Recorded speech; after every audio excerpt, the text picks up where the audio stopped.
ভবানীপুরে মিত্র institution স্কুলের মধ্যেই সাপের কামড় পড়ুয়াকে। মিত্র ইনস্টিটিউশনের মর্নিং সেকশনে প্রথম শ্রেণীর ছাত্র, তাকে সাপের কামড়।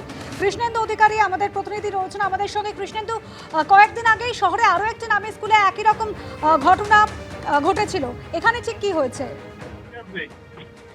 দেখো, যেটা জানা যাচ্ছে যে ভবানীপুরের মিত্র ইনস্টিটিউশন সেখানে ক্লাস 1 এর এক ছাত্র, তাকে 8:50 নাগাদ সাপের কামড়, সাপ কামড়ে দেয়। একটা ক্লাসের মধ্যেই সেই ঘটনা ঘটে, অর্থাৎ স্কুলের মধ্যেই সেই ঘটনা ঘটে এবং সঙ্গে সঙ্গে এই মর্নিং সেকশনে তখন ক্লাস চলছিল। তারপর সঙ্গে সঙ্গে ভবানীপুর থানাকে খবর দেওয়া হয়, কলকাতা পুরসভাকে খবর দেওয়া হয়, বন দপ্তরকে খবর দেওয়া হয় এবং যে ক্লাস 1 এর যে ওই শিশু সাপের কামড় খেয়েছে তাকে সঙ্গে সঙ্গে SSKM হাসপাতালে পাঠানো হয়েছে। তার অবস্থা এখন স্থিতিশীল।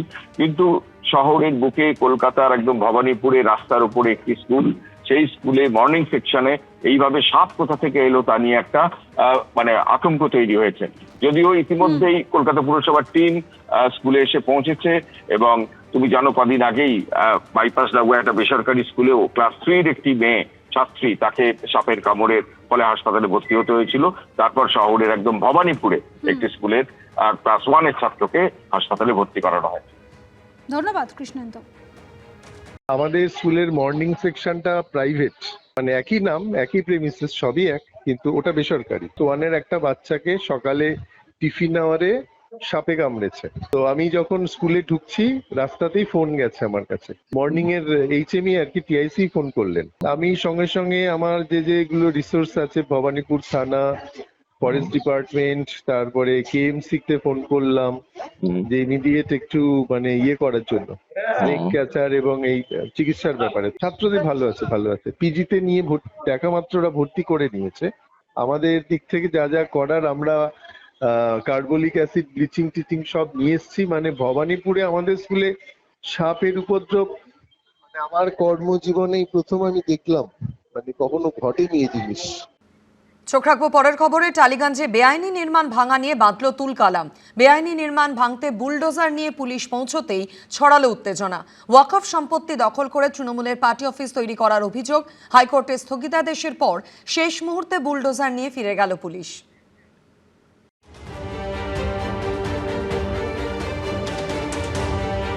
বাড়ি ভাঙাকে কেন্দ্র করে রবিবার তুমুল উত্তেজনা ছড়ালো টালিগঞ্জে। সতীশ মুখার্জি রোডের এই বাড়িটিকে আগে বেআইনি নির্মাণের নোটিশ দেয় কলকাতা পুরসভা, তা নিয়ে জল গড়ায় হাইকোর্ট পর্যন্ত। আমরা দেখতে পাচ্ছি মমতা বন্দ্যোপাধ্যায়ের ছবি, ওপরে তৃণমূল কংগ্রেসের এখানে দেখা যাচ্ছে যে একটু ভালো করে লক্ষ্য করলেই দেখা যাচ্ছে যে লোগো রয়েছে। বাড়ি ভাঙতে আনা হয় পুলিশ বাহিনী, সঙ্গে CRPF, আসে বুলডোজারও। কিন্তু নির্মাণ ভাঙার কাজ শুরু হওয়ার আগেই স্থানীয়দের সঙ্গে বচসা বাঁধে পুলিশের। এমনকি অভিযোগকারীকে মারধরও করা হয়। এই নির্মাণ আবার দখলের অভিযোগ করেছেন বাড়ির মালিক। ওই ক্রিমিনালরা সব দখল করে বসে আছে। ওয়াকফ এটা হেরিটেজ, ওইটা পার্টি অফিস ছিল তৃণমূল কংগ্রেসের।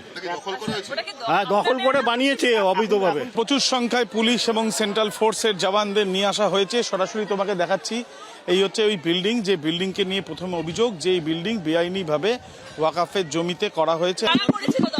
কারা তোমার সব সত্যি কোনো পার্টি অফিস ছিল না, লোক থাকতো এখানে, অনেকজন থাকতো, এরা তো থাকতো সবাই। বুলডোজার চলার ঠিক আগের মুহূর্তে পুলিশের কাছে পুরসভার তরফে হাইকোর্টের স্টে অর্ডারের খবর আসে। এরপরই এলাকা থেকে সরিয়ে নিয়ে যাওয়া হয় বুলডোজার। ইতিমধ্যে স্টে অর্ডারের খবর এসছে এলাকাতে। আমরা দেখতে পাচ্ছি যে বুলডোজার নিয়ে চলে যাওয়া হচ্ছে। মানুষের মধ্যে উচ্ছ্বাস। কতটা আনন্দিত? অনেক অনেক অনেক, আমরা অনেক লোক আছি, অনেক গরিব, আমাদের থাকার কোনো বাস নেই। আপাতত ভাঙা হচ্ছে না সতীশ মুখার্জি রোডের এই বহুতল, কিন্তু এরপর কি? আবির দত্ত, ABP আনন্দ, কলকাতা। ABP আনন্দ, এগিয়ে থাকে, এগিয়ে রাখে।